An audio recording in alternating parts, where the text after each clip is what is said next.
What really happened that night on the ship? Who was behind it? And how could someone so close be the mastermind behind it all? Brace yourselves. What you're about to hear is a chilling tale of deception, fear, and a vacation that no one will ever forget. Because sometimes the real danger doesn't come from the unknown, but from the person you least expect. I never thought that a simple vacation could turn into something straight out of a nightmare. But that's exactly what happened when my boss, Dave, invited me to join him and his family on a 5-day cruise. It seemed like a no-brainer at the time. Dave was one of the friendliest, most laid-back guys I knew. He ran a small tech company where I'd been working for the past couple of years. When he mentioned he had an extra ticket for the trip, I didn't hesitate. It would be a nice break from work.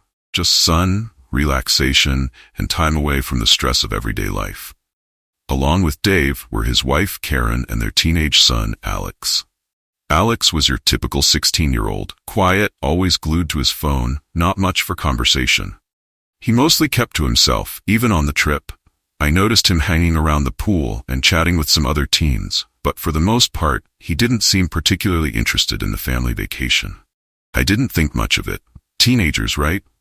The first few days were idyllic.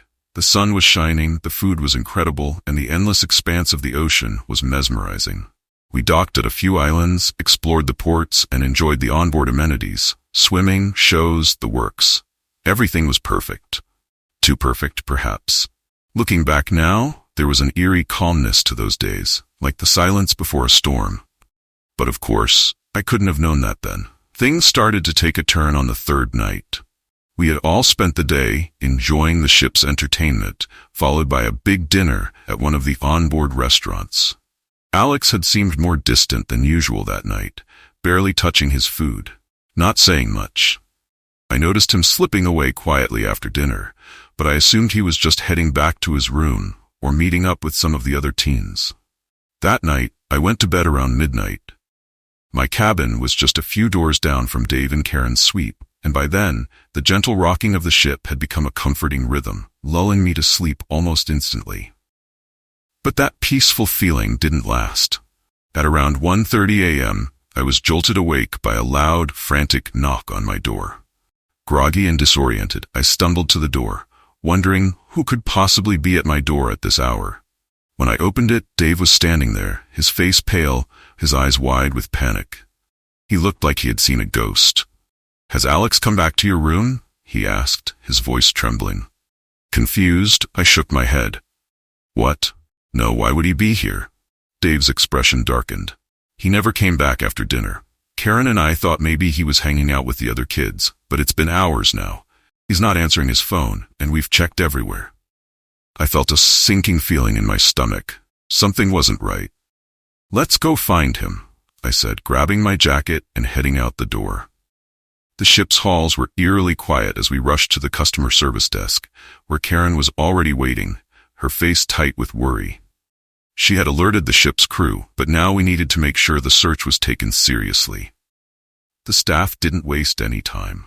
A missing teenager on a cruise ship was no small matter. The announcement came over the loudspeakers almost immediately, urging all passengers to report any sightings of Alex.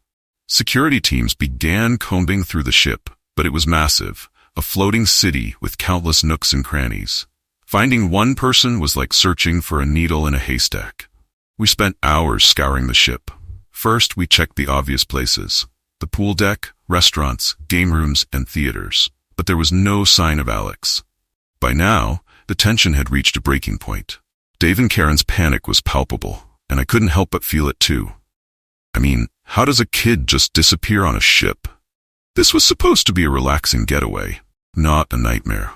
As the hours dragged on, a grim reality began to settle in. What if Alex wasn't just lost? What if something had happened to him? It was around 3 a.m. when the ship's security suggested we begin checking the restricted areas. The parts of the ship closed off to passengers. The idea sent a chill down my spine. What would Alex be doing in those parts of the ship? But at that point, we were desperate. We had to search everywhere. We split into small groups, each of us paired with a member of the ship's security team. I was with a hulking guard named Mark, a man with a stern face and cold, emotionless eyes. He didn't say much, but there was something in his demeanor that made me feel uneasy. We began methodically searching the dark, empty rooms, places where the ship's staff would store supplies or unused equipment. The silence was suffocating.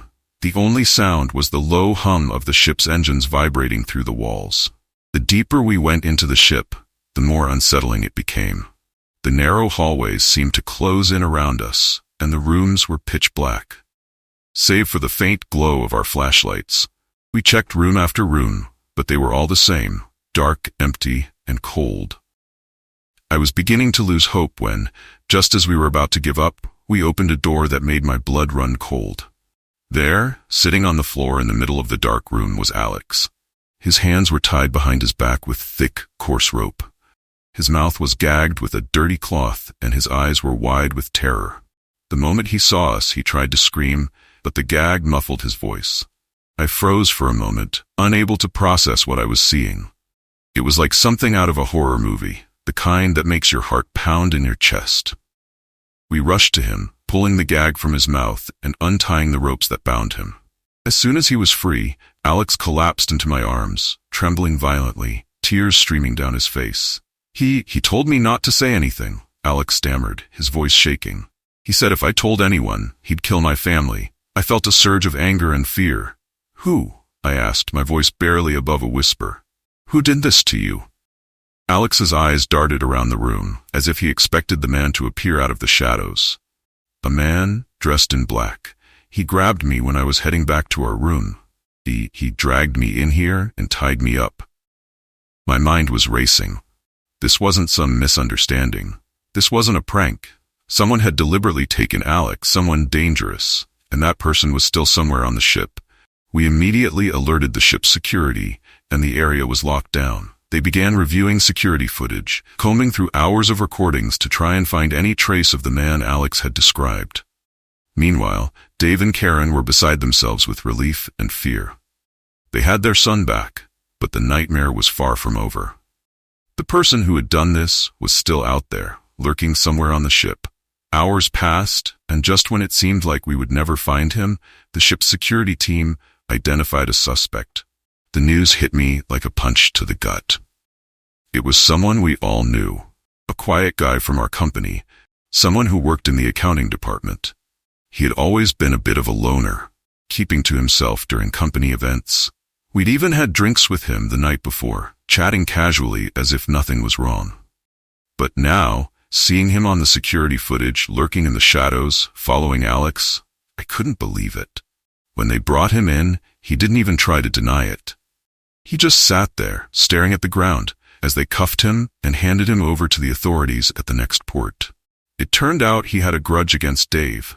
Something personal, something dark. He thought that by kidnapping Alex, he could destroy Dave's life. Even now, months later, I still think about that night. The peaceful, carefree feeling of the cruise shattered by a single, horrifying event. The quiet man I would have never suspected, hiding something so twisted beneath the surface. And Alex, just a kid, caught in the middle of something so terrifying. I haven't been able to set foot on a cruise ship since then. The ocean may be vast, but after that night, I realized nowhere is truly safe. Not when you don't know who's hiding in the shadows.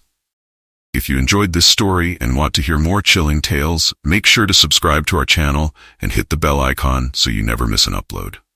Stay safe out there and always keep your guard up. You never know who's watching.